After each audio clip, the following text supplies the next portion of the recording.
नमस्कार श्रोताओं, शाम के ठीक 7:20 हुए हैं और ये समय है आपके अपने कार्यक्रम स्पोर्ट्स स्कैन का।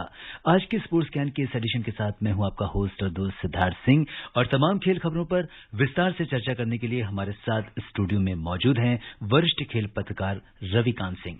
रवि, स्पोर्ट्स स्कैन कार्यक्रम में आपका स्वागत है। धन्यवाद। सभी श्रोताओं को नमस्कार।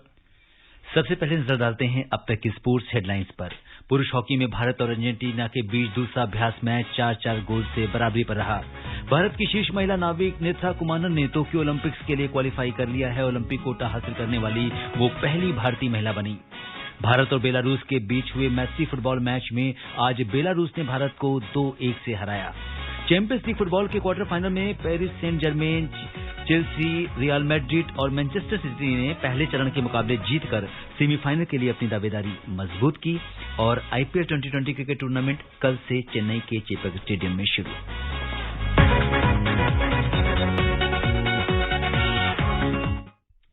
सबसे पहले बात करते हैं हॉकी की। भारतीय पुरुष हॉकी टीम अपने 16 दिवसीय अर्जेंटीना दौरे पर इस समय ब्यूनस आयर्स में है। टीम इंडिया ने अपने पहले अभ्यास मैच में अर्जेंटीना को 4-3 से हराया था। वहीं दूसरा अभ्यास मैच काफी दिलचस्प रहा और दोनों ही टीमों ने अपना दमखम दिखाते हुए 4-4 गोल किए और मैच ड्रॉ रहा। क्या कुछ रहा दूसरे अभ्यास मैच में, बता रही हैं हमारी सहयोगी दीपिका शर्मा। भारत और अर्जेंटीना के बीच ब्यूनस आयर्स में खेला गया हॉकी का दूसरा अभ्यास मैच 4-4 से ड्रॉ पर समाप्त हुआ। भारत की ओर से वरुण कुमार ने 2, राजकुमार पाल और रुपिंदर पाल सिंह ने 1-1 गोल किए, लेकिन अर्जेंटीना ने वापसी करते हुए बराबरी हासिल की। अर्जेंटीना की ओर से लियांड्रो तोलिनी और इग्नासियो ओर्तिज ने 1-1 जबकि लुकस तोस्कानी ने 2 गोल किए। भारत को वरुण ने 7वें मिनट में गोल कर बढ़त दिलाई। अर्जेंटीना की ओर से तोलिनी ने 10वें मिनट में गोल कर स्कोर 1-1 से बराबर कर दिया। इसके बाद राजकुमार ने 13वें मिनट में गोल स्कोर 2-1 कर दिया। पहले हाफ में ही रुपिंदर ने 14वें मिनट में गोल कर टीम को 3-1 की बढ़त दिला दी। अर्जेंटीना ने फिर वापसी करते हुए लुकस के 23वें मिनट में किए गए गोल से बढ़त कम करने की कोशिश की। इसके बाद इग्नासियो ने 42वें मिनट में गोल कर स्कोर 3-3 से बराबर कर दिया। मुकाबला बराबरी पर चलने के दौरान भारत को 44वें मिनट में पेनल्टी कॉर्नर हासिल हुआ और वरुण ने बिना कोई गलती किए इस मौके को भुनाया और गोल कर 4-3 की बढ़त ली। अंतिम क्वार्टर में अर्जेंटीना ने एक बार फिर आक्रामक खेल का प्रदर्शन किया और लुकस ने 57वें मिनट में एक और गोल कर स्कोर 4-4 से बराबर कर दिया। निर्धारित समय तक दोनों टीमें अन्य गोल नहीं कर सकी और मुकाबला बराबरी पर समाप्त हुआ। अब देखना दिलचस्प होगा कि 11 और 12 अप्रैल को खेले जाने वाले प्रो लीग के मैच में जीत किस टीम के नाम होगी। Deepika Sharma, sports scan. तो जिस तरीके से आज ये जो मुकाबला भारतीय पुरुष हॉकी टीम का रहा और कहीं ना कहीं इस समय आपको रवि क्या लगता है कि टीम इंडिया के हौसले बुलंद हैं? इसके पहले जर्मनी में हमने देखा कि किस तरीके का प्रदर्शन किया टीम इंडिया ने और अब अर्जेंटीना दौरे में भी ब्यूनस आयर्स में जिस तरीके से पहला मैच 4-3 से हराया, ये भी 4-4 से बराबरी पर रहा और काफी दिलचस्प मैच रहा। यार, सबसे अच्छी बात यह है कि हम पेनल्टी कॉर्नर्स कन्वर्ट कर रहे हैं। रुपिंदर पाल सिंह, वरुण कुमार, ये दोनों ही पेनल्टी कॉर्नर स्पेशलिस्ट हैं, हमारे जूनियर रैंक से आए हैं और कन्वर्ट कर रहे हैं सीनियर रैंक्स में अपनी सिलेक्शन को पूरी तरह से जस्टिफाई कर रहे हैं। सबसे अच्छी खबर यह है कि ओलंपिक खेलों से पहले हमारे पेनल्टी कॉर्नर स्पेशलिस्ट अपने फॉर्म में आ रहे हैं। रिजल्ट चाहे कुछ भी हो, लेकिन जिस तरह से टीम इंडिया गोल करने में सक्षम हो रही है, ये दिखा रहा है कि फील्ड गोल ही नहीं, पेनल्टी कॉर्नर्स में भी अब भारत काफी मजबूती पर है और विपक्षी टीमों को सोचना पड़ेगा पेनल्टी कॉर्नर कंसीड करने से पहले। और यहाँ पे एक खिलाड़ी की और बात करनी होगी, वरुण कुमार, जिन्होंने 2 गोल किए और वो भी अर्जेंटीना के खिलाफ। इतना आसान नहीं था, काफी मतलब बड़ा कंट्रीब्यूशन रहा है उनका। नहीं, वरुण बहुत ही अच्छे डिफेंडर हैं और इसके अलावा पेनल्टी कॉर्नर भी बहुत वेरिएशंस उनके पास काफी हैं। रुपिंदर पाल सिंह एक और तो पावर पे ज्यादा रिलाई करते हैं, तो वरुण कुमार के पास वेरिएशंस हैं और वेरिएशंस के कारण वो काफी कामयाब होते हैं और जूनियर रैंक से उठकर आए हैं। इस कारण से उनके पास अनुभव काफी अच्छा है। जूनियर इंटरनेशनल भी खेले हैं और अब सीनियर रैंक्स में खेल रहे हैं। तो ये दिखा रहा है कि सीनियर रैंक्स में आते ही वो अपने आप को पूरी तरह से ढालने में कामयाब हुए हैं और भारतीय टीम के लिए इससे अच्छी खबर और नहीं हो सकती कि आपके पास एक नहीं बल्कि डबल बैटरी होती है पेनल्टी कॉर्नर में। और डबल बैटरी जब आपकी कामयाब होने लगे, विपक्षी टीमों को समझ में नहीं आता कि किस खिलाड़ी को चार्ज करें, किसे रोकें। जी, और कहीं ना कहीं अगर हम देखें तो एज अ मैच के लिहाज से जिस तरीके से 8 गोल टोटल इस मैच में हुए, 4 भारत ने किए, 4 अर्जेंटीना ने किया। तो कहीं ना कहीं काफी मनोरंजक भी रहा, एक अगर हम दर्शकों के पॉइंट ऑफ व्यू से देखें तो। नहीं, बिल्कुल इसमें कोई दो राय नहीं है कि जब बहुत गोल होते हैं तो जाहिर है कि मैच काफी तेजी से एंड टू एंड चला है जी। लेकिन सबसे अहम बात यह है कि ओलंपिक चैंपियंस है अर्जेंटीना, गोल्ड मेडल जीता था पिछली बार रियो में। तो ये दिखा रहा है कि ओलंपिक चैंपियन होने के बावजूद भारतीय टीम उनका डटकर मुकाबला कर रही है और इसी कारण से भारतीय टीम से हमें उम्मीदें बहुत बढ़ रही हैं अब धीरे धीरे। बिल्कुल। तो अब 11 और 12 अप्रैल को जो प्रो लीग के मैचेस होंगे तो उस मैच में भी उम्मीद है कि टीम इंडिया इसी तरीके से जबरदस्त फॉर्म के साथ प्रदर्शन करेगी। बिल्कुल, इसमें कोई दो राय नहीं है, क्योंकि टीम को प्रो लीग में परफॉर्म करने से उसके आगे टोक्यो ओलंपिक्स के क्वालिफिकेशन पे तो कोई असर नहीं पड़ेगा, लेकिन आने वाले मुकाबलों में खासतौर पे जो 2022 का वर्ल्ड कप है जी, उसमें क्वालिफाई करने में आसानी रहेगी। बात करते हैं नौकायन की। भारत की शीर्ष महिला नाविक नेत्रा कुमानन ने मुसाना ओपन चैंपियनशिप के लेसर रेडियल इवेंट के चौथे दिन शीर्ष पर रहते हुए टोक्यो ओलंपिक्स के लिए क्वालिफाई कर लिया है। 23 साल की नेत्रा ओलंपिक्स में क्वालिफाई करने वाली पहली भारतीय महिला नाविक बन गई हैं। तो ये भी हम देख रहे हैं कि अदर देन जो हमारे कन्वेंशनल स्पोर्ट्स थे, नई नई खेलों में जो है वो हमारी भारतीय महिलाएं आगे आ रही हैं। इसमें कोई दो राय नहीं है कि बहुत बड़ी कामयाबी है ओलंपिक्स के लिए क्वालिफाई करना एक भारतीय महिला नाविक के लिए। सेलर हैं, लेजर जो है वो बहुत ही हल्की बोट होती है जी, बिल्कुल जिसे कहते हैं फ्लैट बॉटम के साथ जाती है, तो बहुत तेजी से जाती है और उसे कंट्रोल करना इतना आसान नहीं होता है, क्योंकि जितनी हेवी बोट होगी उतनी ज्यादा स्टडी होती है, जितनी हल्की बोट होती है नाव उतनी ज्यादा उलटने के उसके चांसेस ज्यादा होते हैं, क्योंकि सेल पर आप डिपेंड कर रहे हैं और सेल में जब हवा आ रही है, हल्की बोट है, तो उसको कंट्रोल में रखना बहुत मुश्किल हो जाता है। बिल्कुल, यहाँ पे बहुत जरूरी था आपने जिस तरह से लेसर रेडियल इवेंट को जो आपने एक्सप्लेन किया, क्योंकि हमारे बहुत सारे श्रोता ऐसे हैं जो ये सोच रहे होंगे कि ये कौन सा इवेंट है और इसमें किस तरह की बोट है। तो ये मुझे लगता है कि काफी क्लैरिटी इस पे मिली और वाकई में जैसा कि आपने बताया कि बहुत हल्की बोट होती है, विपरीत हवाओं के बीच में अपनी बोट को चलाना, उस पर कंट्रोल रखना, ये अपने आप में एक बहुत बड़ा चैलेंजिंग फैक्टर है। सबसे बड़ा चैलेंज जो रेडियल क्लास बोट में होता है वो है कि दूसरी नावों से अपने नाव को बचाना, क्योंकि सबकी नाव अनस्टेबल रहती है, तो आपको सबसे बचकर भी निकलना है और सबसे आगे भी निकलना है। तो इसमें आपको हवाओं का फायदा उठाते हुए जो नेविगेशन करनी होती है, जो सेल पर कंट्रोल करना होता है दाएं बाएं जो झुकते हुए, वो सबसे मुश्किल बात होती है और ये बहुत बड़ी कामयाबी है भारत के लिए। बिल्कुल, तो नेत्रा कुमानन ने करके दिखाया है इसे और उम्मीद करते हैं कि ओलंपिक के लिए अब उन्होंने क्वालिफाई कर ही लिया है तो वहां भी उनका प्रदर्शन बेहतरीन रहेगा। बात करते हैं फुटबॉल की। भारत और बेलारूस के बीच हुए मैत्री फुटबॉल मैच में आज बेलारूस ने भारत को 2-1 से हरा दिया है। बेलारूस की टीम भारत से रैंकिंग में पीछे है, लेकिन आज उसने जबरदस्त प्रदर्शन करते हुए मैच में जीत हासिल की। इससे पहले टीम इंडिया को उज्बेकिस्तान के हाथों भी 0-1 से हार का सामना करना पड़ा था। तो कहीं ना कहीं जो महिला फुटबॉल है उसमें थोड़ी सी परफॉर्मेंस हमारी वीक रही है। देखिए, फुटबॉल एक ऐसा खेल है जिसमें भारत अभी भी काफी नीचे ही है, निचले क्रम में ही गिना जाता है और इस कारण से जो आपको मैत्री मुकाबले मिल रहे हैं, जो फ्रेंडलीज मिल रही हैं इंटरनेशनल, उसका भरपूर फायदा उठाना चाहिए। एक्सपीरियंस बनाना बहुत जरूरी है। फ्रेंडलीज में हार या जीत उतना मायने नहीं रखता है जितना कि आपको एक्सपीरियंस बनाना, एक्सपोजर का फायदा उठाना कि आप अलग अलग स्टेडियम्स में खेल रहे हो, अलग अलग वातावरण में खेल रहे हो, अलग अलग टीमों से खेल रहे हो और वहां पे आपका प्रदर्शन कैसा रहता है। और उज्बेकिस्तान के खिलाफ 1-0 की हार मैं बिल्कुल से कहते हैं दुखी नहीं होऊंगा, ना ही बेलारूस के हाथों, क्योंकि ये मजबूत टीमें हैं जो कि यूरोप में खेलती हैं। जी, ये बहुत बड़ी बात है और आपने इसका आकलन जिस तरीके से किया, क्योंकि कई बार हमें इस पर भी देखना होता है कि हमारा अपोनेंट कैसा है, क्योंकि आपने यहाँ पे हम अभी भी ये कह सकते हैं कि जो भारतीय महिला फुटबॉल टीम है वो अभी भी एक बडिंग टीम है। अभी इंटरनेशनल एक्सपोजर की अगर हम बात करें या इंटरनेशनल रैंकिंग्स की बात करें तो कहीं ना कहीं एक एक प्रयास कर रहे हैं आगे आने के लिए। और फुटबॉल के लिए अगर देखा जाए तो हमारे देश में जिस तरीके से माहौल बदला है इस समय, जैसे कि हमारे पीएम ने भी जिस तरह से खेलो इंडिया मूवमेंट लाए और फुटबॉल के लिए जूनियर फुटबॉल और दूसरे अन्य इवेंट्स को काफी लोगों के बीच में इसको पॉपुलर किया और इस समय एक रुझान अच्छा देखने को मिल रहा है। बहुत अच्छा रुझान देखने को मिल रहा है और खेलो इंडिया में तो काफी ज्यादा लोकप्रिय हैं फुटबॉल इवेंट्स। जाहिर है कि फुटबॉल देखने वाले हमेशा काफी बड़ी संख्या में आते हैं और फुटबॉल चाहे जूनियर लेवल का ही हो लेकिन उसका रोमांच अलग होता है। और महिला फुटबॉल में अब धीरे धीरे भारतीय टीम एक जगह अभी भी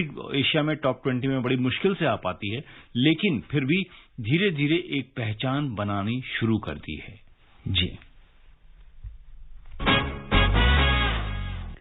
फुटबॉल पे ही रहते हैं और आपने यूरोप की बात करी, बात करते हैं चैंपियंस लीग फुटबॉल की, जिसके क्वार्टर फाइनल मुकाबलों में Paris Saint Germain, Chelsea, Real Madrid और मैनचेस्टर सिटी ने पहले चरण के मुकाबले जीतकर सेमीफाइनल के लिए अपनी दावेदारी मजबूत कर ली है। क्या कुछ रहा फर्स्ट लेग के क्वार्टर फाइनल मुकाबलों में, बता रही हैं हमारी सहयोगी Naeem Akhtar. Champions League football quarter final के पहले चरण में पेरिस सेंट जर्मेन ने शानदार खेल का प्रदर्शन करते हुए मौजूदा चैंपियन बायर्न म्यूनिख को 3-2 से हरा दिया। पेरिस सेंट जर्मेन की ओर से मबाप्पे ने 2 गोल किए। एक अन्य मैच में चेल्सिया ने शानदार प्रदर्शन करते हुए एफसी पोर्टो को 2-1 से हरा दिया। पिछले हफ्ते के खराब प्रदर्शन के बाद चेल्सिया ने इस मैच में अच्छा खेल दिखाते हुए एफसी पोर्टो जैसी मजबूत टीम को हराकर अपनी मजबूत दावेदारी पेश की। एफसी पोर्टो ने पिछले दौर के मैच में यूवेंटस को हराया था। इससे पहले क्वार्टर फाइनल के पहले चरण के अन्य मुकाबलों में रियल मैड्रिड ने लिवरपूल को और मैन सिटी ने डॉर्टमंड को हराया। मैड्रिड में हुए एक दिलचस्प मैच में मैड्रिड ने लिवरपूल को 3-1 से शिकस्त दी। ब्राजील के विनीसियस उम्मीदों पर खरे उतरे और उन्होंने क्लब की ओर से पहली बार किसी मैच में 2 गोल करने में सफलता प्राप्त की। लिवरपूल की ओर से एकमात्र गोल मोहम्मद सालाह ने दूसरे हाफ में किया। इस जीत की बदौलत मैड्रिड ने 2 साल के बाद सेमीफाइनल में जगह बनाने के लिए मजबूत कदम बढ़ाए। वहीं दूसरी ओर मैनचेस्टर में हुए एक अन्य क्वार्टर फाइनल मुकाबले में मैनचेस्टर सिटी ने बोरुसिया डॉर्टमंड को 2-1 से हराकर सेमीफाइनल के लिए अपनी दावेदारी मजबूत की। Naeem Akhtar, sports cap.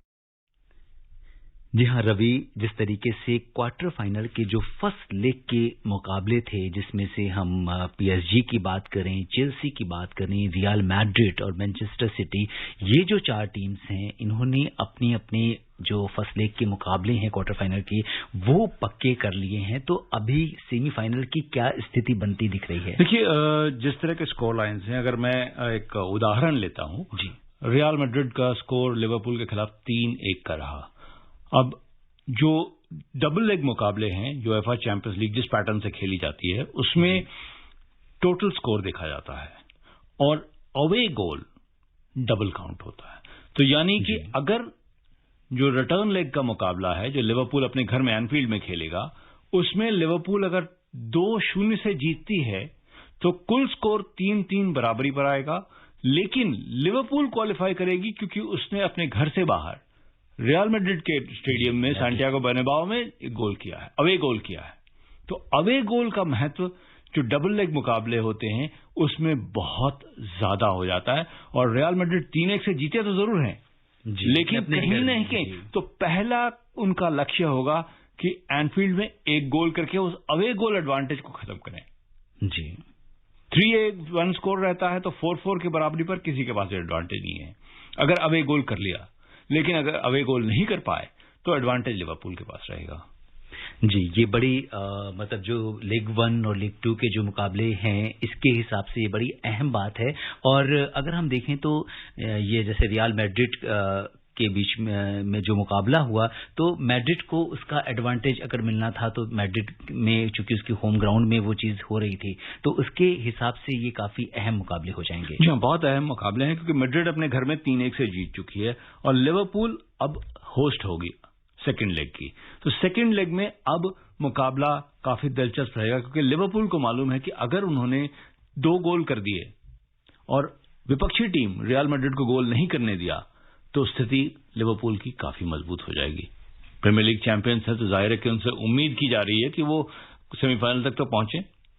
जी, और क्वार्टर फाइनल के अगर हम जो सेकेंड लीग के जो मुकाबले हैं वो 14 अप्रैल से शुरू हो रहे हैं, तो उसमें देखना दिलचस्प होगा कि कौन सी टीम सेमीफाइनल के लिए अपनी जगह पक्की करती है। बात करते हैं क्रिकेट के महाकुंभ अब आईपीएल की। आईपीएल 2020 क्रिकेट टूर्नामेंट कल से चेन्नई के चेपक स्टेडियम में शुरू हो रहा है। कल पहले मैच में मौजूदा चैंपियन मुंबई इंडियंस का सामना रॉयल चैलेंजर्स बैंगलोर से होगा। आईपीएल का ये 14वां संस्करण है। कोविड के मामलों की बढ़ती संख्या को देखते हुए मैच दर्शकों के बिना खेले जाएंगे। क्या कुछ तैयारियां चल रही हैं आईपीएल को लेकर, बता रही है हमारी सहयोगी अलका सिंह।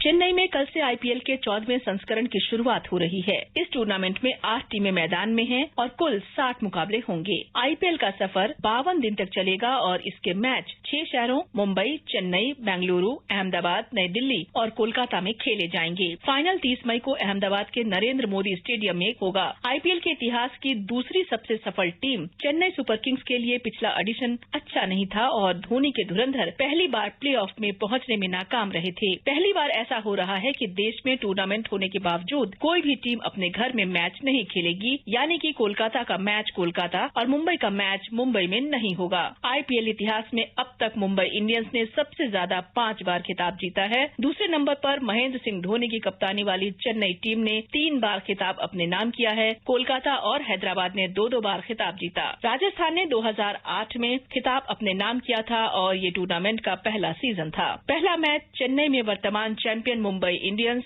और रॉयल चैलेंजर्स बैंगलोर के बीच खेला जाएगा, जिसे लेकर दोनों टीमें जबरदस्त तैयारियां कर रही हैं। इस बीच मुंबई इंडियंस टीम के विकेट कीपिंग सलाहकार और पूर्व भारतीय क्रिकेट टीम के विकेट कीपर किरण मोरे और वानखेड़े स्टेडियम के कुछ सदस्य भी कोरोना संक्रमित पाए गए हैं। इससे पहले दिल्ली कैपिटल्स के अक्षर पटेल, केकेआर के नीतीश राणा और आरसीबी के देवदत्त पाडिक्कल भी कोरोना पॉजिटिव पाए गए थे, जिसे लेकर आयोजकों की चिंता बढ़ गई है। लेकिन फिर भी खिलाड़ी बुलंद हौसलों के साथ मैदान में उतरने को उत्साहित हैं। Alka Singh, sports scan. जी हाँ, जिस तरह से आईपीएल का जो कलर है वो कल से लोगों के ऊपर नजर आना शुरू हो जाएगा और मुझे लगता है रवि, कहीं ना कहीं एक जिस तरह की पैंडेमिक चल रही है हमारे देश में, कोविड के मामले इतनी बड़ी संख्या में बढ़ रहे हैं, तो कुछ लोग जब अपना रूटीन बनाते हैं तो उसमें आईपीएल की जो टाइमिंग्स हैं वो उनकी फिक्स रहती है और घर में ही 2 टीमें बन जाती हैं और सपोर्ट करने लगते हैं। और पिछली बार के आईपीएल में जैसा कि हमने देखा था कि उस समय भी कोविड था और एक टेक्नोलॉजी का बेहतरीन उपयोग करके घर में बैठे जो दर्शक थे वो भी इससे कहीं ना कहीं जुड़ रहे थे। देखिए, अभी जो चुनौतियां हैं आयोजकों के सामने वो बिल्कुल अलग हैं। ऐसा पहले कभी देखा ही नहीं गया था कि आपको खिलाड़ियों को बिल्कुल अलग थलग रखना है, ट्रेनिंग अलग होनी है, ऑफिशियल्स को आपको क्वारंटीन में रहना है, कमेंटेटर्स तक 15 दिन से क्वारंटीन में है। तो ये दिखा रहा है कि चुनौतियां कितनी बड़ी हैं बीसीसीआई के सामने। और बीसीसीआई ने जो 13वां संस्करण संयुक्त अरब अमीरात में कराया था उसमें इन चुनौतियों का डटकर सामना किया था और स्थानीय जो आयोजक थे उनका भी काफी बड़ा सहयोग था।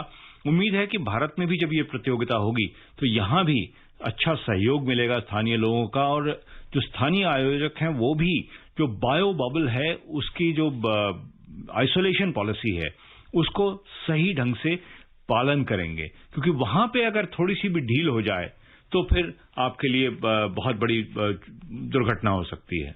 बिल्कुल। और कल जो पहला मैच होने वाला है जो मौजूदा चैंपियन मुंबई इंडियंस, क्योंकि उसका भी पहले मैच का आगाज है जीत के बाद और दूसरा रॉयल चैलेंजर्स बैंगलोर है। किस तरह का मैच देखते हैं आप? देखिए, इंडियन टीम के 2 दिग्गज आमने सामने होंगे, रोहित शर्मा और विराट कोहली, और जाहिर है कि दोनों ही टीमें काफी जबरदस्त प्रदर्शन करना चाहेंगे, क्योंकि खास बात यह है कि बेंगलोर ने अब तक कभी आईपीएल का खिताब जीता नहीं है। तो इस कारण से ये बहुत बड़ी चुनौती है बेंगलोर के लिए कि वो एक मजबूत शुरुआत करें और शुरुआत करके फिर आगे बढ़ें।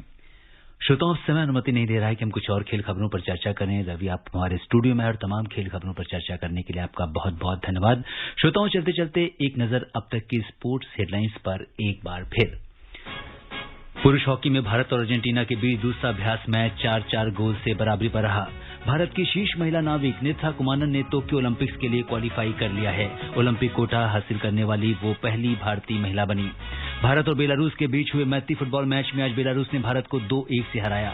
चैंपियंस लीग फुटबॉल के क्वार्टर फाइनल में Paris Saint Germain, Chelsea, Real Madrid और मैनचेस्टर सिटी ने पहले चरण के मुकाबले जीतकर सेमीफाइनल के लिए अपनी दावेदारी मजबूत की। और आईपीएल 2020 क्रिकेट टूर्नामेंट कल से चेन्नई के चेपक स्टेडियम में शुरू।